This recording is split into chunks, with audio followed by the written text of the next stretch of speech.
And then my biggest, I always tell people, my biggest marketing and my biggest clients come from word of mouth. I don't underestimate the power of word of mouth, because I was in the Tony Elumelu forum in October, and one of this media gurus that said something about let your customers be your adverts.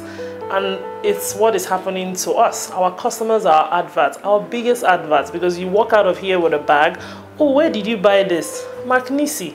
Who is Nneamaka? You know, so that is where we sell. That's how we get most of our clientele from. Like you see, even people that are outside the country, people in Ghana, people in Tanzania who buy our products, people in the UK, in the US. Most times is, oh, where did you get this? This is unique, because we're making things, we're incorporating Ankara and we're incorporating with leather, and we're doing things, we're like disruptive innovation, something that is not really there.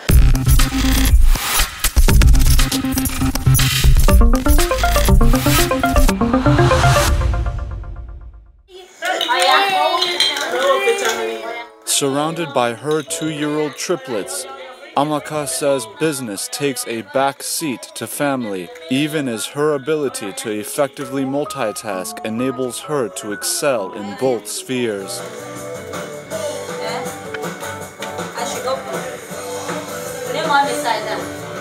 I juggle my home life, so I have to wake up at 5 a.m. in the morning to be able to sort out my home front, and sort out my husband. He prepared the meal for the family, planned the day before I'm even able to leave. I'm also very lucky that my business is close to the house, so I'm able to come in at opposed to intervals. I have 2-year-olds, you know, so I have to be here at different times in the day to make sure everything is functioning. But planning, which is what I do very well, I'm able to multitask. So I can be stirring a pot of soup and be planning my next business meeting. I'm a woman, so we are built that way. We're able to multitask. You don't want to know all the things I do to keep it, you know, to be able to get things together. And then when I'm at home, most times I also try not to take work home.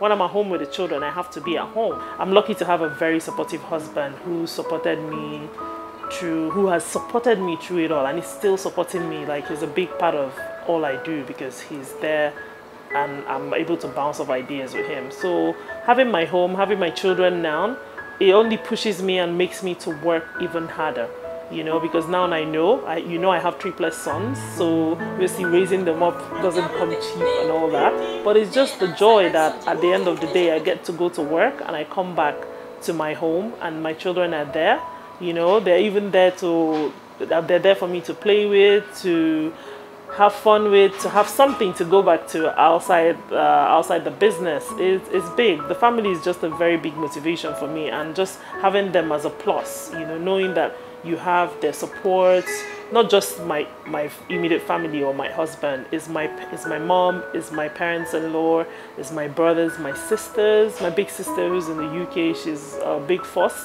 in my business as well, because she's the one that I go to as well to be able to, oh, Onyema this, Onyema that, Onyema this, Onyema that, you know. She's one of my biggest, like literally one of my biggest fans. So family is big, and it really impacts on my business, because they're also my biggest critics. They're the ones that get to tell you the truth. Oh, this thing is not right, this thing you're doing here is not good, you have to change this, you have to change that, you know. But I'm lucky, you know, that in the end of the day, on the end of everything, you know, I have a family that I can turn to. I have people who support me through it all, you know. It just makes it all worthwhile. And I grew up with a very creative mom and a dad that told us that hard work was key. So as much as we would like to elude doing a lot of the house chores, my dad was always like, you have to do this, you have to do this, you have to learn.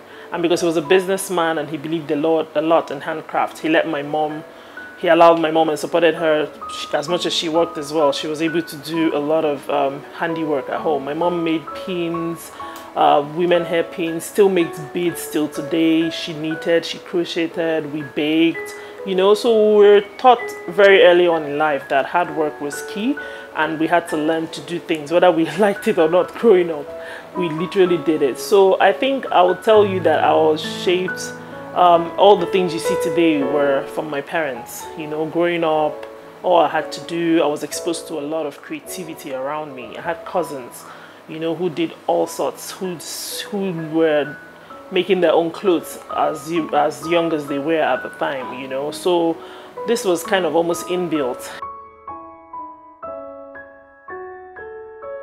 This young innovator attributes her leadership intangibles to a hard-working mother.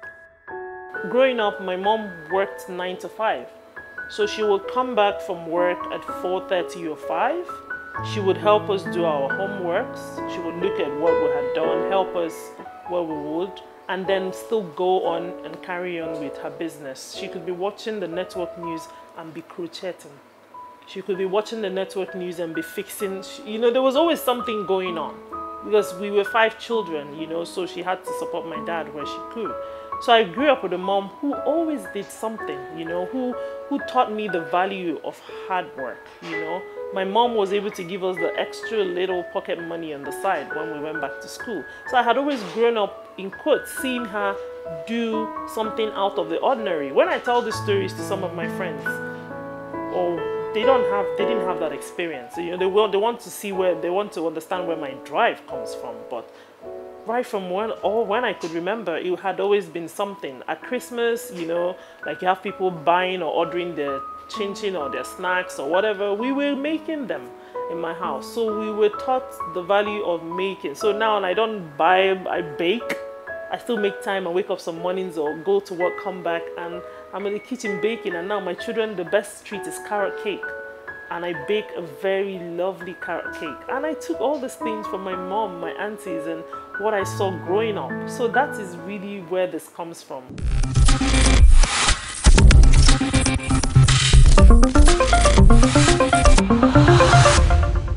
This wife and mother of 3 stands as a powerful representation of opportunity accessed when hidden in an environment of difficulty. When challenges abound, what do you see? An insurmountable challenge? Or might you see a problem to which you may be the solution? In Nneamaka's story, we see that our leadership might be the answer to not only our difficulties, but the challenges facing others as well. My name is Ajuri Ngilale. Until next time, lead where you are, and followers will find you.